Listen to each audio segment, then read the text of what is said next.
When the Pulsar NS came out back in 2012, it was probably one of the best bang for buck motorcycles you could buy in that 200cc segment. Over the years, you would probably think Bajaj would do some significant changes to the bike to make it more competitive in that segment. But that's not actually true. Literally, the difference between a BS4 NS and a BS6 NS is the BS6 part and the regulations around it. Apart from that, a few paint schemes here and there, and the bike has literally stayed the same for almost 10 years. But why is the NS so successful, and why do so many people buy the NS? There's one great reason for it. It is a great stunt bike, and it is a bike that can do a lot of things very, very well. And let me tell you why.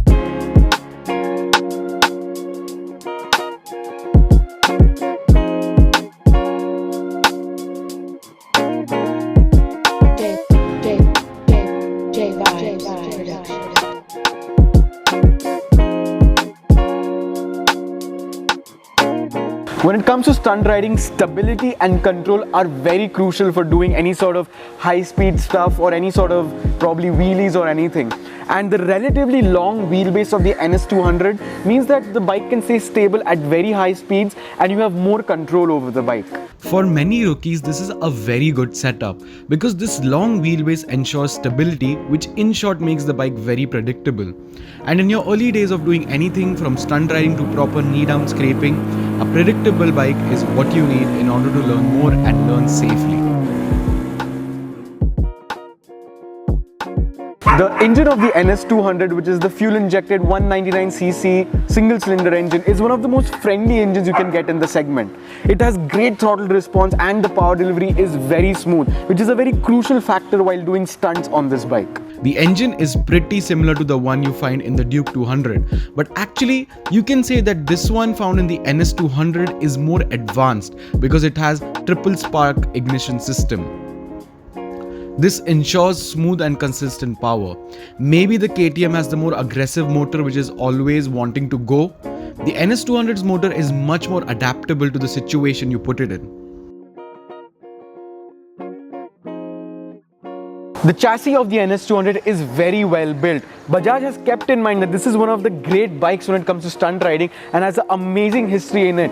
So they've made the chassis accordingly, and well, it is a dream for stunt riders, and many early rookie stunt riders choose this particular bike just for their early days. The chassis you find in the Duke 200 and the NS200 are quite different, to be honest.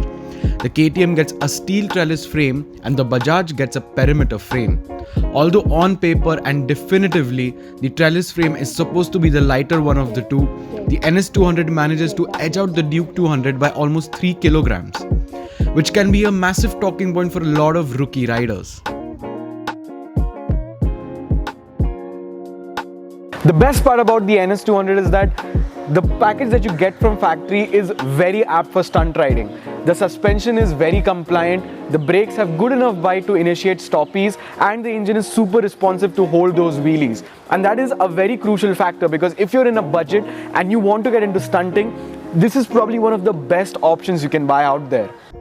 The bike comes with Bybre by Brembo brakes as standard from the factory, which is a very nice touch.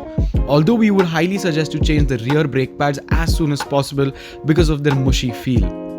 The NS200 has great aftermarket support as well. You can source anything and everything to build up your NS200 into the bike you want it to be.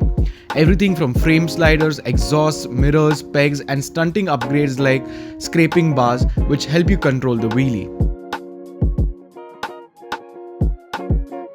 The NS200 has multiple personalities. It can be your stunt bike as well as your commuter bike and as well as your weekend hooter. The thing is, the agile chassis of the NS200 means it can do a lot of tasks very easily. It's a great stunt bike because of its responsive engine. The chassis in itself is very agile and very dynamic, so on the twisties also this bike shines. And since it's still a 200cc bike with a very comfortable riding position, very compliant suspension, it is a great commuter bike as well. And that's one of the best parts about the NS200, is that it can do a lot of tasks very, very easily. The NS200 is one of the great bikes in the market right now.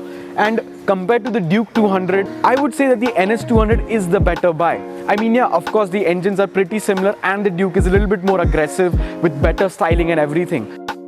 The Duke is almost 50,000 rupees more expensive than the NS200, but it isn't 50,000 rupees more bike.